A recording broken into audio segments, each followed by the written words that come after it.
Perkembangan motorik disebut juga sebagai proses tumbuh kembang kemampuan gerak seorang anak. Pada dasarnya, perkembangan ini berkembang sejalan dengan kematangan saraf dan otot anak. Dengan demikian, setiap gerakan slideshow sederhana apapun merupakan hasil pola interaksi yang kompleks dari berbagai bagian dan sistem dalam tubuh yang dikontrol oleh otak. Jadi, dapat disimpulkan pula bahwa perkembangan motorik berarti perkembangan pengendalian gerakan jasmani melalui kegiatan pusat saraf, urat saraf, dan otot yang terkoordinasi. Nah, selanjutnya itu adalah aspek dan karakteristik perkembangan motorik. Nah, perkembangan motorik kasar maupun halus selama periode ini diuraikan menjadi beberapa poin. Yang pertama itu adalah anak usia 6 tahun. Artinya memiliki kemampuan ketangkasan meningkat, melompat tali, bermain sepeda, menguraikan objek-objek dengan gambar, mungkin bertindak menentang, dan mengetahui kanan dan kiri. Yang kedua yaitu adalah anak usia 7 tahun. Artinya memiliki kemampuan motorik itu mulai membaca dengan lancar, cemas terhadap kegagalan, dan peningkatan minat pada bidang spiritual. Yang ketiga itu adalah anak usia 8-9 tahun, yaitu memiliki kemampuan motorik yaitu kecepatan dan keharusan aktivitas motorik meningkat. Yang keempat yaitu adalah anak usia 10-12 tahun. Artinya memiliki kemampuan motorik yang itu perubahan sikap berkaitan dengan postur tubuh, pubertas mulai tampak, mumpung melakukan aktivitas di rumah tangga seperti mencuci, menjemur, dan lain-lain sesuai keinginannya menyenangkan. Menurut Dario pada tahun 2007 menyatakan bahwa terdapat beberapa faktor-faktor yang mempengaruhi perkembangan motorik anak dan ibu. Yang pertama yaitu adalah perkembangan usia. Artinya, usia mempengaruhi individu untuk melakukan suatu aktivitas. Karena dengan pertambahan usia berarti menunjukkan tercapai kematangan organ-organ fisik. Yang kedua yaitu adalah terciptanya kematangan. Artinya, organ-organ fisiologis pematangan organ sistem ditandai dengan sesampainya jaringan otot yang makin komplit, kuat, dan bekerja secara teratur. Yang ketiga yaitu adalah kontrol kepala. Artinya, pada usia 1-5 bulan, bayi masih sering terputus dengan posisi kepala terbaring di atas tempat tidur. Hal ini tadi adik karena otot-otot sebagian leher belum berkembang dengan baik sehingga belum mampu untuk menopang kepalanya. Yang keempat yaitu adalah kontrol tangan. Mulanya bayi tidak mampu untuk memegang dan menggenggam suatu benda dengan baik, tetapi dengan pengaruh perkembangan usia dan kematangan otot-otot, maka bayi akan mampu dengan sendirinya untuk melakukan tugas, menggenggam, menghafal suatu benda secara kuat. Yang kelima yaitu adalah kontrol kaki. Artinya, kemampuan mengontrol kaki diatur oleh sistem saraf pusat. Yang keenam yaitu adalah lokomosi. Lokomosi ialah kemampuan untuk bergerak atau berpindah dari satu tempat ke tempat yang lain.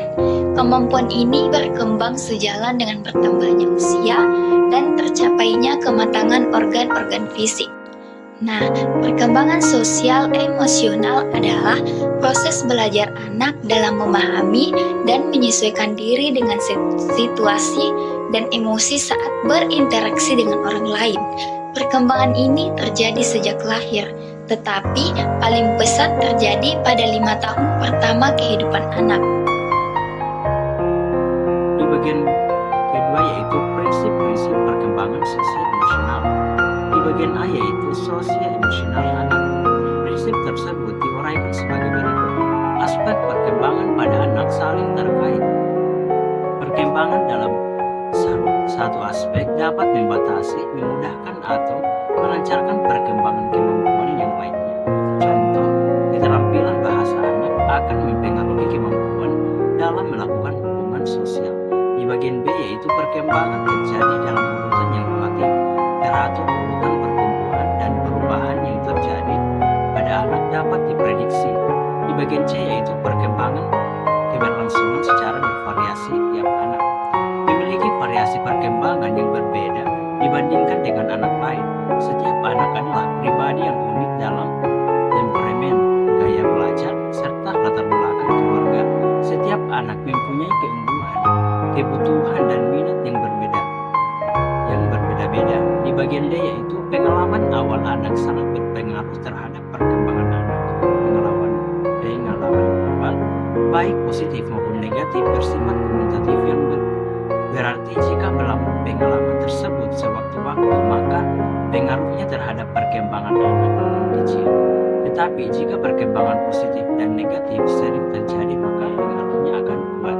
Di bagian E yaitu perkembangan mengarah ke hal yang lebih kompleks, belajar selama usia dini dari pengetahuan behavior menuju pengetahuan simbolik. Program belajar berorientasi pada perkembangan anak memberikan kesempatan pada anak untuk memperluas dan memperdalam pengetahuan perilakunya dengan memberi pengalaman langsung.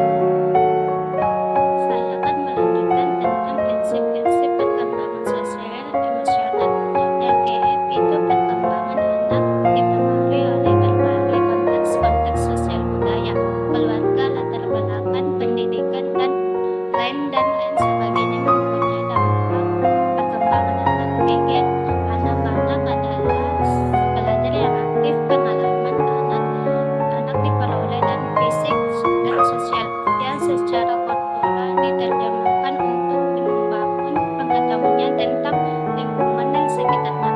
Anak-anak diberikan kontribusi terhadap perkembangan sendiri dan belajar dari pengalamannya sendiri dan diperoleh di dalam lembaga bidang sendiri. H. Perkembangan adalah hasil interaksi kematangan biologis di lingkungan sekitar manusia, adalah hasil pembawangan yang sering berhubungan. I. Bermain adalah wahana penting bagi perkembangan anak. Perkembangan sosial, emosional, dan emosional dan anak dapat berkembang dalam bermain. Bermain merupakan refleksi perkembangan anak. Mengingat perkembangan anak hasil interaksi proses dari bermain. J. Perkembangan anak akan meningkatkan jika diberi kesempatan. Perkembangan anak jika mereka kesempatan untuk mempraktekkan keterampilan baru yang diperoleh dan jika mereka diberi tantangan yang terakhir itu tiap anak mempunyai cara beda untuk memperoleh pengetahuan. Keterampilan anak mempunyai cara untuk memperoleh pengetahuan atau keterampilan yang berbeda. Begitu pula cara mereka untuk menampilkan kemampuan yang telah diperoleh akan beda pula. Selanjutnya adalah faktor yang mempengaruhi perkembangan sosio-emosional anak. Sosio-emosional anak dapat berkembang dengan baik atau tidak tergantung dengan beberapa faktor yang membentuknya. Di antaranya yang pertama faktor keluarga. Sosio-emosional anak akan terbentuk dari kebiasaan yang terjadi di keluarganya karena sejatinya anak usia dini itu adalah fase mengkopi apa yang ada di lingkungannya. Faktor keluarga ini meliputi dari pola asuh orang tua, pendidikan orang tua, dan juga jumlah saudara. Orang tua berperan penting dalam memperkenalkan berbagai aspek kehidupan sosial atau norma-norma yang baik kepada anak. Yang kedua, faktor gadget. Penggunaan gadget pada anak di bawah umur 5 tahun boleh-boleh saja diberikan gadget, akan tetapi harus dalam pengawasan orang tua, serta harus selalu diperhatikan dalam durasi penggunaannya. Nah, penggunaan gadget dalam waktu berlebihan akan berdampak pada perkembangan anak. Anak akan mudah dialihkan, kehilangan fokus, cemas, gelisah, bahkan bisa berdampak pada emosi anak yang berubah-ubah. Kemudian yang